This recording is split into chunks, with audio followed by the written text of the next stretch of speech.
a new Conservative government will repeal the carbon tax law, and we will axe the tax for everyone, for everything, for good, forever, and for real. We will also take the sales tax off new homes and incentivize municipalities to speed up permits, free up land, and cut development charges so that we can build homes and restore the dream of home ownership. We will bring home our resource jobs for a change. That means repealing Liberal No New Pipelines Law C-69, lifting the Liberal cap on energy that Carney still supports, quickly approving LNG plants, mines, and other major projects. New Canada First building zones will pre-approve sites for construction so that businesses can get busy working and hiring and building and developing and spend no more time filling out paperwork. With a national pipeline like the one the Liberals blocked not long ago, we can go around the American market, send our oil to Europe, break European dependence on Putin, and break our dependence on the United States of America. A double win. Two birds, one stone. We'll knock down interprovincial trade barriers to have one big, open, free market across our country, moving goods, services, people, nationwide. That will bring home our jobs and bring us together. We'll also bring home safety to our communities by stopping the crime for a change. That means repealing catch and release Liberal laws and imposing mandatory jail time on repeat offenders, banning hard drugs, and offering recovery to bring our loved ones home drug-free. We'll cap immigration and stop the radical Century Initiative, which seeks to almost triple our population to 100 million people. A crazy idea still endorsed by Liberals and their top advisors.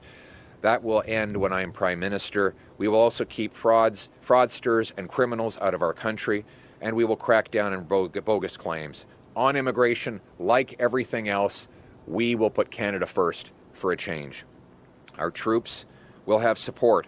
Our military will be rebuilt. We will have new icebreakers, new fighter jets, new surveillance aircraft, a brand new base, the first base in the Arctic since the Cold War in Iqaluit. And we will back our veterans to ensure they have good lives after they fought for our country. They remind us that Canada is tough, rugged, strong, hardy. We don't go looking for a fight, but we're ready if one comes looking for us.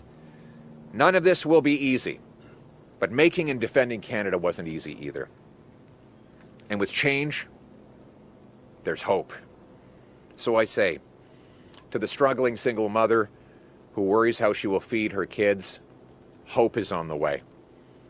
To the 35-year-old still living in mom's basement but dreaming of owning his own place and starting a family, change is on the way. To the seniors choosing between eating and heating. And to all those who wonder what happened to the country that they knew and love, change and hope are both on the way. A new Conservative government will restore Canada's promise, the promise that anyone from anywhere can do anything, that hard work gets you a great life in a beautiful home, on a safe street under a proud flag.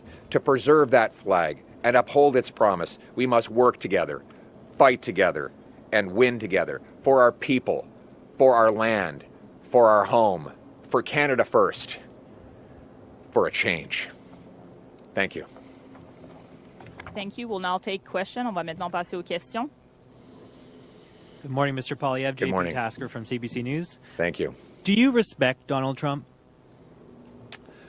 I respect the office of the President of the United States, and we have to show respect to other world leaders. The bottom line is the Americans buy 75% of our goods. So whoever's the Prime Minister is going to have to, at some point, deal with President Trump. He was only elected a short time ago. He's going to be around for 4 more years. You can be respectful and firm, and I believe we have to be both. I will insist the President recognize the independence and sovereignty of Canada. I will insist that he stop tariffing our nation. And at the same time, I will strengthen our country so that we can be capable of standing our own 2 feet and standing up to the Americans where and when necessary. That's what it means when I say, let's put Canada first for a change. En français. Il faut travailler en esprit de respect avec n'importe quel président des États-Unis. Évidemment, les Américains achètent à peu près 75% de nos produits. Nous sommes leurs voisins. Je ne respecte pas le traitement qu'il a donné à notre pays. Et je réitère qu'on peut être à la fois respectueux, mais ferme et fort. Et je serai les trois. Je vais défendre notre souveraineté. Je vais nous assurer que nous sommes capables d'être plus autosuffisants et moins dépendants aux États-Unis. La meilleure façon de contrer Donald Trump, c'est de pouvoir supporter notre propre pays avec une économie plus forte et plus indépendante. C'est ça, mettre le Canada d'abord pour faire changement. Merci. Prochaine question. Next question. Mr. Poilievre, hello. Stephanie Levitz, the Hi, Globe and Stephanie. Mail. Good morning. Good morning, almost afternoon. Premier Daniel Smith, Alberta Premier Daniel Smith, has asked the U.S. administration to hold off any further action because it benefits the Liberals politically right now, and says that your direction would be more in sync with the U.S. administration's direction. Do you think her comments are appropriate, and what is your response to them? Well, my response is that the president has said that he thinks it would be easier to deal with a Liberal, and with good reason. The Liberals have weakened our country. They've blocked resource projects, raised taxes, driving our jobs south into the hands of the Americans. $500 billion of investment has fled our country. They blocked a pipeline that would have allowed us to go around the American market. They've killed LNG liquefaction plants, forcing us to sell all of our natural gas to the Americans at huge price discounts. They've weakened our military and our borders. All of that plays into the hands of President Trump. He's been very blunt that he wants a weak Canada that he can target. And Liberals, after the lost Liberal decade, have made our economy and our country weaker and more divided, just like Trump wanted. Electing Liberals to a fourth term will weaken our country still. That is why we need to put Canada first for a change, with a new Conservative government that will axe taxes, unleash our resource production, build pipelines, secure our border, rebuild our armed forces, and stand up to Donald Trump from a position of strength. Thank you. En français.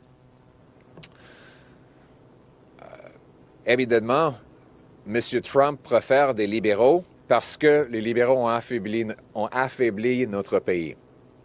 Ils ont bloqué nos ressources naturelles, taxé notre industrie, expulsé 500 milliards de dollars d'investissement vers les États-Unis, brisé notre système d'immigration et nos frontières. Un Canada faible favorise Donald Trump et après la décennie perdue des libéraux, notre économie est plus faible. Donner un quatrième mandat aux libéraux va affaiblir le Canada encore et favoriser les intérêts agressifs de Donald Trump contre notre pays. C'est pour ça qu'il faut mettre le Canada d'abord pour faire changement, avec un nouveau gouvernement conservateur qui va exploiter nos ressources naturelles, couper les taxes, ramener nos emplois et nos industries ici au Canada et confronter le président Trump dans une position de force. Merci.